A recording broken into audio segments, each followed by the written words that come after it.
Bismillahirrahmanirrahim. Assalamualaikum warahmatullahi wabarakatuh. Hai semuanya, perkenalkan, nama saya Mairani Rizka dari kelas Indralaya dengan NIM 061112820250022. Pada kesempatan kali ini, saya akan menjelaskan salah satu materi astrofisika yakni mengenai gerak semu matahari serta aktivitas matahari.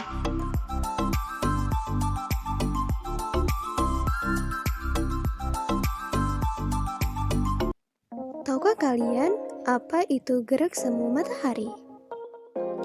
Jadi, gerak semu matahari terbagi menjadi dua. Yang pertama itu gerak semu harian matahari dan yang kedua gerak semu tahunan matahari. Baiklah, yang pertama itu ada gerak semu harian matahari. Gerak semu harian matahari ini merupakan fenomena alam di mana matahari seolah-olah terbit dari sebelah timur dan tenggelam di sebelah barat.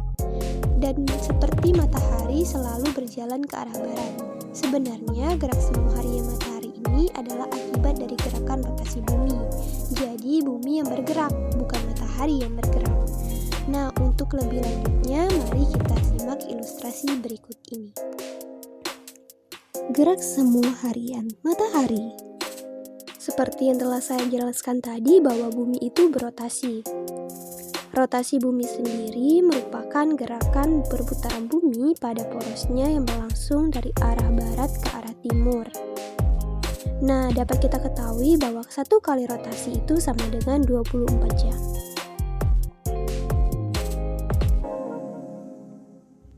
Kita menyangka bahwa matahari yang bergerak, padahal bumilah yang berotasi.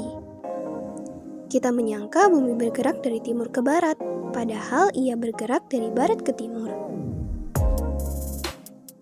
Rotasi bumi yang bergerak dari barat ke timur inilah yang menyebabkan kita dapat melihat matahari terbit di sebelah timur dan terbenam di sebelah barat.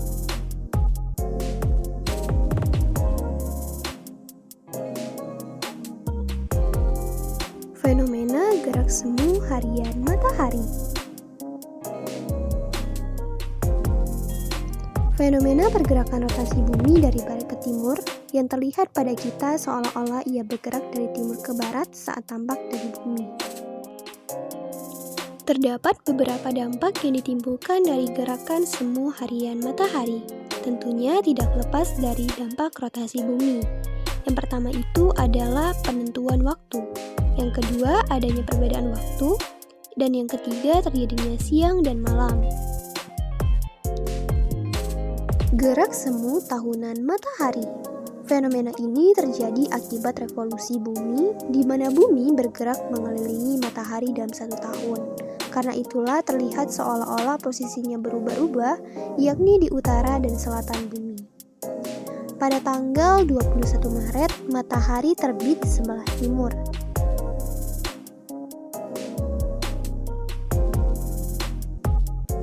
Kemudian pada tanggal 21 Juni, matahari terbit di sebelah utara, serta pada tanggal 23 September sampai tanggal 22 Desember, matahari terbit di sebelah selatan.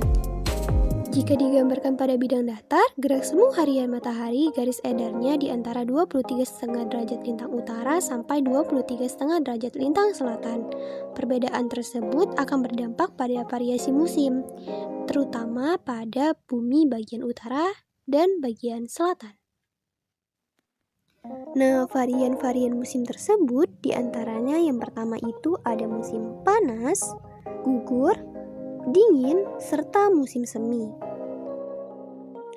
Nah, coba kalian perhatikan posisi gerak semu harian matahari tersebut. Dimulai dari 21 Maret, 21 Juni, 23 September, 22 Desember, sampai 21 Maret. Pada tanggal 21 Maret sampai 21 Juni, posisi matahari berada di antara garis khatulistiwa menuju 23,5 derajat lintang utara. Hal ini menyebabkan wilayah kutub utara mengalami musim semi dan wilayah kutub selatan mengalami musim gugur. Selanjutnya pada tanggal 21 Juni sampai 23 September.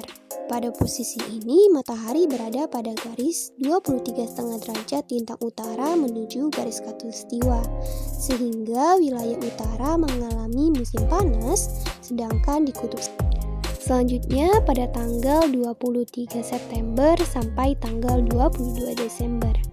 Pada posisi ini, matahari berada pada khatulistiwa menuju 23,5 derajat lintang selatan, sehingga pada kutub utara mengalami musim gugur dan pada kutub selatan mengalami musim semi. Dan yang terakhir, pada tanggal 22 Desember sampai tanggal 21 Maret, posisi matahari berada pada 23,5 derajat lintang selatan menuju garis khatulistiwa, sehingga pada kutub utara mengalami musim dingin dan pada kutub selatan mengalami musim panas. Jadi dapat kita simpulkan bahwa gerak semu harian matahari merupakan perubahan semua posisi matahari karena revolusi bumi. Dapat kita lihat pada perubahan titik-titik matahari pada kutub utara dan selatan bumi, dan menyebabkan perubahan beberapa musim, yakni panas, gugur, dingin, dan semi. Agar lebih memahami mengenai perubahan musim, mari simak penjelasan berikut ini. Sumbu bumi adalah garis imajiner sebagai pusat bumi berotasi. Sumbu tersebut menghubungkan dua buah kutub. Adapun sumbu bumi dan bumi itu miring dengan kemiringan sebesar 23,5 derajat selama berevolusi.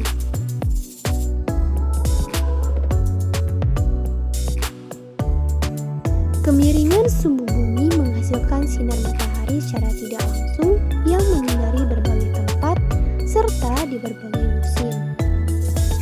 Hal ini menyebabkan terjadinya perbedaan siang, malam, bahkan musim. Hubungan antara daerah yang terkena sinar matahari dengan adanya musim, adanya revolusi bumi, serta kemiringan sumbu bumi menghasilkan terjadinya perbedaan sudut pandang matahari di waktu yang berbeda.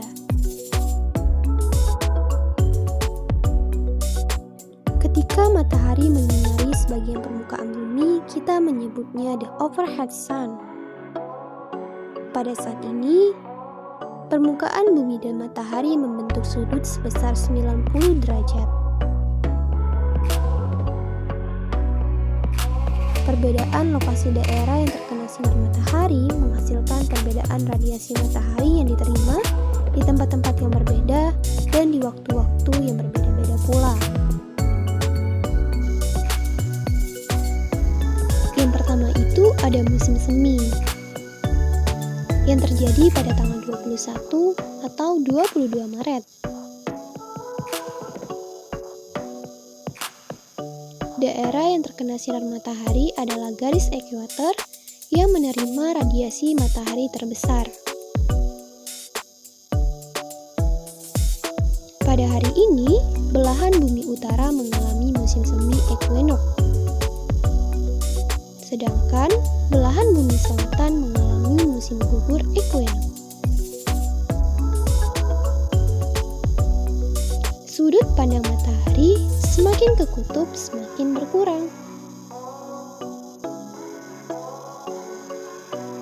Pada hari ini, kedua belahan bumi menerima radiasi matahari yang sama besar. Dan lamanya siang dan malam pun juga sama di semua tempat di bumi. Setelah hari ini, belahan bumi utara mengalami musim semi, di mana siangnya lebih lama loh daripada malamnya. Sedangkan di belahan bumi selatan mengalami musim gugur, di mana siangnya lebih pendek daripada malamnya. Kedua, musim panas yang terjadi pada tanggal 21 atau 22 Juni. Nah, daerah yang terkena sinar matahari matahari adalah garis tropis Cancer. Daerah ini menerima radiasi matahari yang terbesar.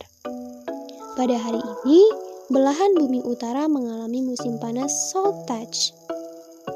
Sedangkan belahan bumi selatan mengalami musim dingin Salt Touch. Sudut pandang matahari semakin ke kutub semakin berkurang.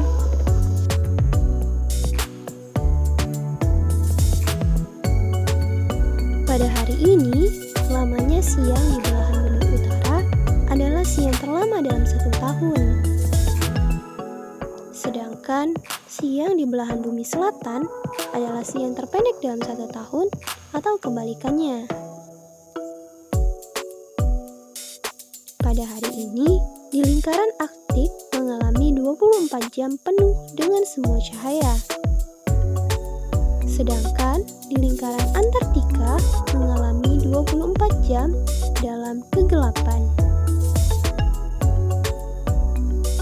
Ketiga, musim gugur, yang mana terjadi pada tanggal 22 atau 23 September. Daerah yang terkena sinar matahari adalah garis ekuator, yang menerima radiasi matahari yang terbesar. Pada hari ini, belahan bumi utara mengalami musim gugur ekuinok. Sedangkan belahan bumi selatan mengalami musim semi ekuinok.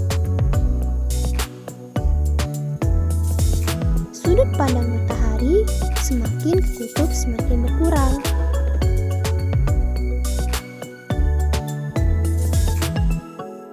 Pada hari ini, kedua belahan bumi menerima radiasi matahari yang sama besar. Dan lamanya siang dan malam pun juga sama di semua tempat di bumi. Setelah hari ini, belahan bumi utara mengalami musim gugur, di mana siangnya lebih pendek daripada malamnya. Sedangkan belahan bumi selatan mengalami musim semi, di mana siangnya lebih lama dari malamnya.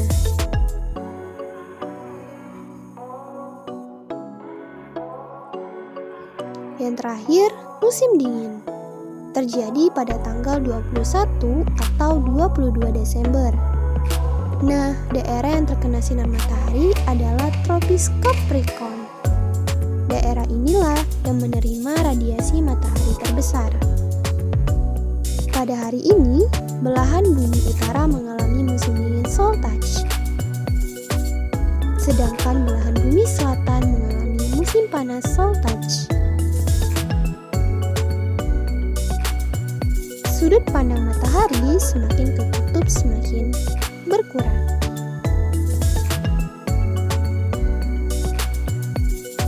Pada hari ini, lamanya siang di belahan bumi utara adalah siang terpendek dalam 1 tahun. Sedangkan siang di belahan bumi selatan adalah siang terlama dalam 1 tahun.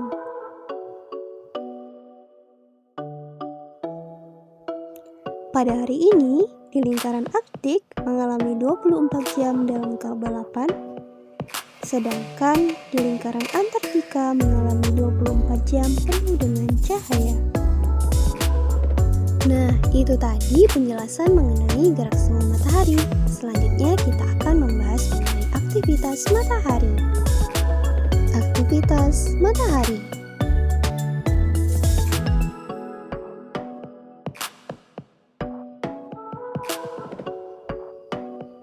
Apa yang terlintas di pikiran kita setelah melihat gambar di samping? Tentunya panas, panas, dan panas. Tapi, tahukah kita apa itu matahari?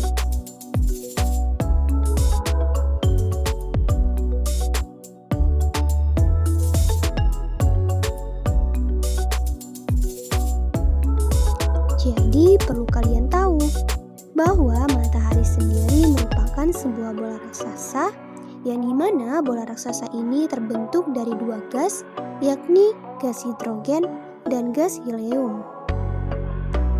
Nah, selain itu, matahari termasuk bintang berwarna putih seperti yang berperan sebagai pusat tata surya. Banyak sekali kegunaan matahari terutama dalam proses fotosintesis.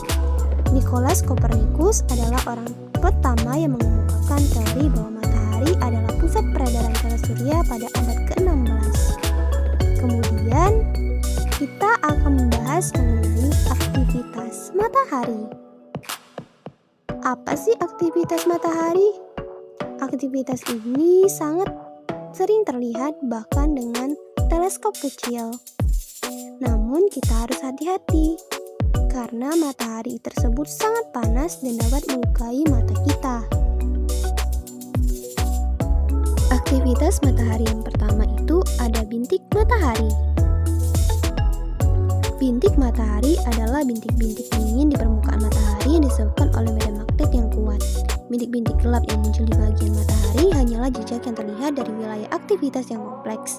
Pengamatan selama bertahun-tahun dan pada kisaran panjang gelombang memberitahu bahwa bintik matahari jelas terkait dengan medan magnet matahari. Bintik matahari mengikuti siklus 11 tahun menjadi lebih banyak, mencapai maksimum, dan kemudian menjadi jauh lebih sedikit. Diagram kupu-kupu, Maunder, menun juga bagaimana lokasi bintik matahari berubah selama satu siklus. Nah, berikut ini gambar diagram kupu-kupu Maunder.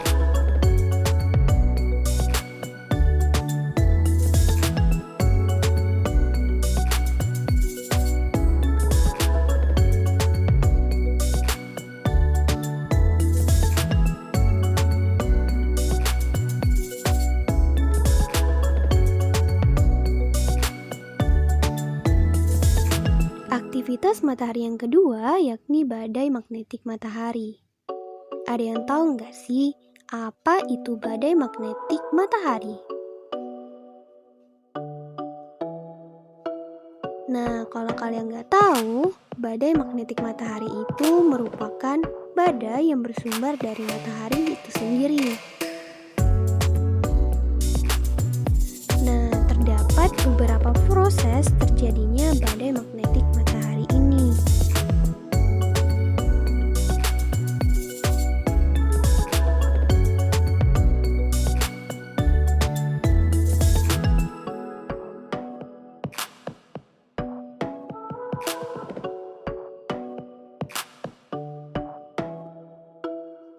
Adapun proses terjadinya badai magnetik matahari itu yakni bintik matahari merupakan suatu daerah gelap yang memiliki kekuatan magnetik yang kuat. Kemudian kemungkinan besar akan terjadi flare atau ledakan matahari yang di dalamnya terkandung partikel berenergi tinggi. Ketika badai magnetik ini terjadi, ada beberapa dampak negatif yang akan kita dapatkan. Salah satunya terganggunya sistem navigasi kita. Karena satelit buatan kita terganggu, hal ini dapat berakibat fatal pada kehidupan kita, karena saat ini banyak sekali hal yang bergantung pada satelit.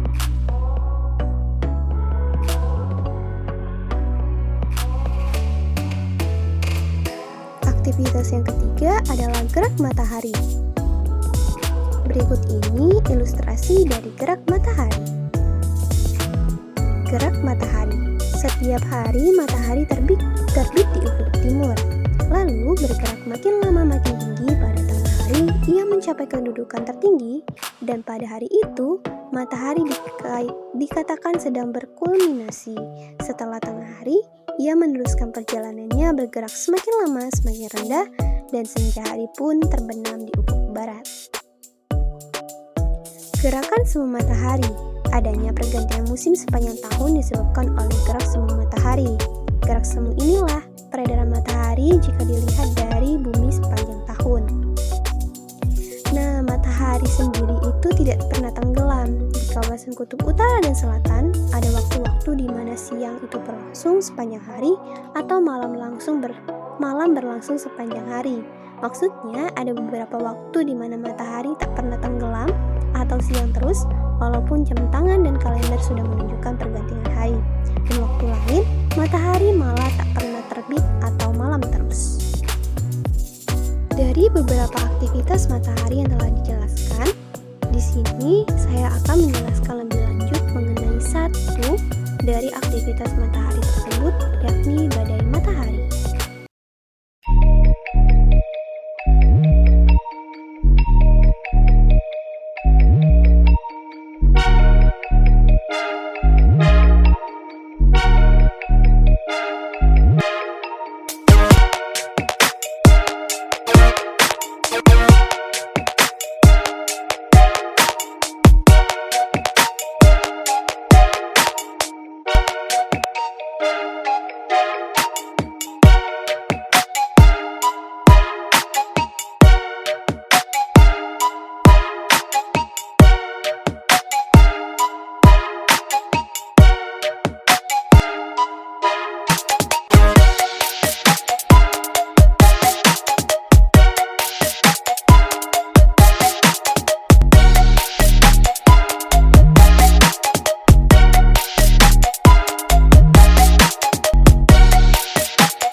Itulah tadi sedikit penjelasan mengenai gerak semu matahari dan aktivitas matahari. Semoga video ini bisa bermanfaat ya untuk kita semua. Terima kasih yang sudah menonton. Saya ucapkan terima kasih. Assalamualaikum.